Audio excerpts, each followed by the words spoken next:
Hello, അപ്പോൾ നമ്മൾ second day മുരുടേശ്വറിലേക്കാണ് പോയിട്ടുണ്ടായിരുന്നത്. ഉടുപ്പി ടു മുരുടേശ്വർ ഏകദേശം 2.5 hours ജേർണി ഉണ്ട്.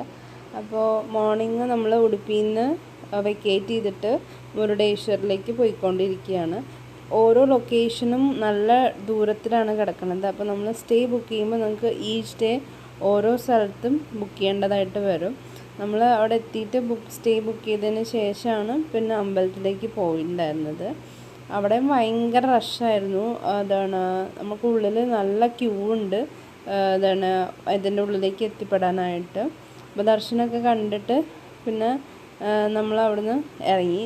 അതിൻ്റെ ഒരു 18 floors ഉള്ളൊരു ബിൽഡിംഗ് ആണ്. അവിടെ നമ്മൾ ഈ 18 floors ലിഫ്റ്റ് വഴി നമുക്ക് പോകാൻ പറ്റും.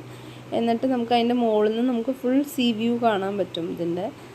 അവിടെയും ഭയങ്കര റഷ് തന്നെയായിരുന്നു. ലിഫ്റ്റ് ഫുള്ളായിരുന്നു. അപ്പോൾ നമ്മളത് അവോയ്ഡ് ചെയ്യുക ചെയ്തിട്ടുണ്ടായിരുന്നത്. പിന്നെ നമുക്ക് തൊട്ടടുത്ത് തന്നെ ഈ മുരുടേശ്വറിൻ്റെ ബീച്ചുണ്ട്. അവിടെ വാട്ടർ സ്പോർട്സ് ആക്ടിവിറ്റീസ് ചെയ്യുന്ന ആഗ്രഹമുള്ളവർക്ക് അവിടെ പോയിട്ട് ചെയ്യാവുന്നതാണ്. പിന്നെ നമ്മൾ നമ്മൾ നേരെ പോയത് നായക് ഫിഷ് ലാൻഡിലേക്കാണ്. അവിടെ മുരുടേശ്വറിലുള്ള ഏറ്റവും ബെസ്റ്റ് സീ ഫുഡ് റെസ്റ്റോറൻ്റാണ്. അവിടെ പോയിട്ട് നമ്മൾ സീ ഫുഡിൻ്റെ വെറൈറ്റീസ് തന്നെയാണ് ട്രൈ ചെയ്തിട്ടുണ്ടായിരുന്നത്. മെയിൻലി അവരുടെ സീ ഫുഡ് ലഞ്ച്, അതിൻ്റെ കൂടെ നമുക്ക് വലിയ അയില ഇങ്ങനെ റവയിൽ കോട്ട് ചെയ്ത് ഫ്രൈ ചെയ്തിട്ടുണ്ടാവും, ഉപ്പേരി ഉണ്ടാവും, പിന്നെ ഇത് ചെമ്മീൻ്റെ പൊടി ഉണ്ടാവും, പിന്നെ ബീട്രൂട്ടിൻ്റെ ഒരു ഫെർമെൻറ്റഡ് ഡ്രിങ്ക് ഉണ്ടാവും, പിന്നെ ഒരു സ്പെഷ്യൽ തവ ഫ്രൈ പറഞ്ഞിട്ടുണ്ടായിരുന്നു, പിന്നെ പ്രോൺസ് ഗീ റോസ്റ്റ് പറഞ്ഞിട്ടുണ്ടായിരുന്നു. അപ്പോൾ അതൊക്കെ എൻജോയ് ചെയ്ത് ഞങ്ങൾ നേരെ ഹൊന്നാവറിൽ.